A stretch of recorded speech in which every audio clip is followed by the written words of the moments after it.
Hello बच्चों, कैसे हो? क्या हाल चाल है? आज संडे है, फिर भी हमने सोचा कि आपके लिए एक वीडियो बना दिया जाए। ये वीडियो हमारा सेकंड पेपर का है, पार्ट 6 नाभिक लेसन के मोस्ट इम्पॉर्टेंट न्यूमेरिकल हैं। ये मोस्ट इम्पॉर्टेंट न्यूमेरिकल बहुत ही सावधानी पूर्वक बनाए जाते हैं ताकि बोर्ड एग्ज़ाम में आपके एक एक नंबर की पूर्ति हो सके कम से कम। ठीक, तो इसी मोस्ट इम्पॉर्टेंट न्यूमेरिकल के चलते हम पार्ट 6 की शुरुआत करते हैं। क्वेश्चन नंबर पहला हमारा दिया गया है कि नंबर 1 के हाइड्रोजन परमाणु की मूल कक्षा की त्रिज्या A0 है। इसकी तीसरी कक्षा की त्रिज्या क्या होगी? ये इंपॉर्टेंट क्वेश्चन है। तो तीसरी कक्षा की त्रिज्या के लिए फार्मूला एक होता है कि Rn इक्वल टू होता है n²r0। ठीक, तो R3 तीसरी कक्षा के लिए चाहिए तो हमने R3 लिख दिया, n की जगह 3 का स्क्वायर और R0 के स्थान पर A0 चाहिए, तो इसको हल किया हमने तो R3 बराबर निकल के आया कितना, 9A0²। ये हमारा आंसर हो गया। नेक्स्ट क्वेश्चन है कि यदि प्रकाश की चाल वर्तमान चाल की 1/3 हो जाए, यदि प्रकाश की चाल जो है वर्तमान चाल की क्या हो जाए, 1/3 हो जाए, तो नाभिक की बंधन ऊर्जा पर क्या प्रभाव पड़ेगा? यह आइंस्टीन के ऊर्जा समीकरण से फार्मूला है, E बराबर mc²। बाद में कह रहा है तो बाद में बंधन ऊर्जा E डैश बराबर कितना हो जाएगा, 1/3 हो जाएगा। इस तरीके से हल करें तो mc²/9 हो जाएगा। ठीक, चूँकि E डैश बटे E इक्वल टू होता है mc²/9 बटे mc² से mc² घटा मिला कितना, 1/9। इस तरीके से बाद वाली की ऊर्जा कितनी हो जाएगी, E dash equal to E/9 के। ये हमारा आंसर हो जाएगा। ठीक, नेक्स्ट क्वेश्चन है, इंपॉर्टेंट क्वेश्चन है कि नाभिक की बंधन ऊर्जा से क्या तात्पर्य है? नाभिक की बंधन ऊर्जा से क्या तात्पर्य? ये क्वेश्चन हमारा है, नाभिक की बंधन ऊर्जा से क्या तात्पर्य है। ठीक, नाभिक की बंधन ऊर्जा से क्या तात्पर्य, बहुत इंपॉर्टेंट, कई बार पूछा भी गया है। नाभिक की बंधन ऊर्जा वह ऊर्जा है जो नाभिक के न्यूक्लियनों को परस्पर अलग करने के लिए आवश्यक होती है। किसी नाभिक की बंधन ऊर्जा जितनी अधिक होगी वो नाभिक उतना ही अस्थायी होगा। ये दिया गया है।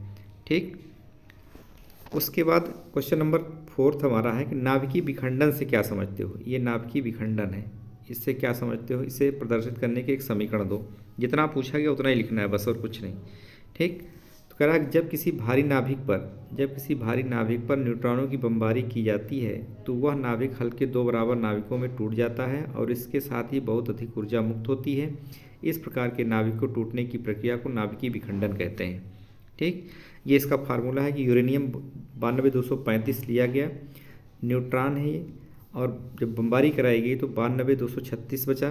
फिर किस में टूटा, बेरियम में टूटा, क्रिप्टन में टूटा, और 3 न्यूट्रॉन में टूटने के बाद बड़ी मात्रा में ऊर्जा मुक्त करता है। ठीक, ये इसका हो गया उदाहरण। नाभिकीय संलयन का मोस्ट इंपॉर्टेंट उदाहरण सही समझाइए, कई बार पूछा गया है, ये क्वेश्चन आने ही आनी है। नाभिकीय संलयन क्या होता है? 2 हल्के नाभिकों के संयुक्त होकर भारी नाभिक बनाने की प्रक्रिया को नाभिकीय संलयन कहते हैं ना। कहता है जैसे जब भारी हाइड्रोजन अर्थात ड्यूटेरियम को 1s2 कहते हैं कि 2 नाभिक संलयित होते हैं तो ट्राइटियम प्राप्त होता है और मुक्त ऊर्जा प्राप्त होती है। तो 1h1 ड्यूटेरियम हो गया, 1h2 ड्यूटेरियम हो गया, 1h3 बन गया ट्राइटियम हो गया, 1h1 में टूट गया प्रोटियम हो गया, अपार ऊर्जा मुक्त हो रही है। ठीक, उसके बाद क्वेश्चन नंबर 6 है कि 29 Cu63 के सिक्के का द्रव्यमान 3 ग्राम है। उस ऊर्जा की गणना mu में ज्ञात कीजिए जो इस सिक्के के सभी न्यूट्रॉनों प्रोटॉनों को अलग करने के लिए आवश्यक हो। दिया गया है, इसका द्रव्यमान दिया गया है, ये मास ऑफ प्रोटॉन दिया गया है, मास ऑफ न्यूट्रॉन दिया गया है, मास ऑफ इलेक्ट्रॉन दिया गया है। ठीक, और 1 mu बराबर होता है इतने की, ये भी दिया गया है।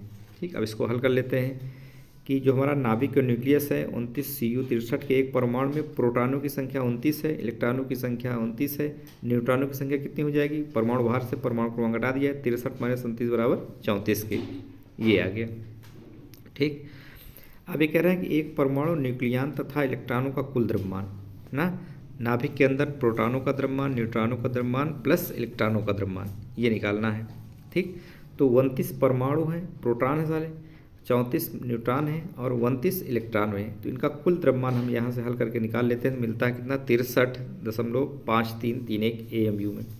एक परमाणु की द्रव्यमान क्षति कितनी हो गई, वास्तविक से पहले वाले को घटा देंगे तो 63 माइनस इतना बराबर मिल गया 0.6035 AMU मिल गया।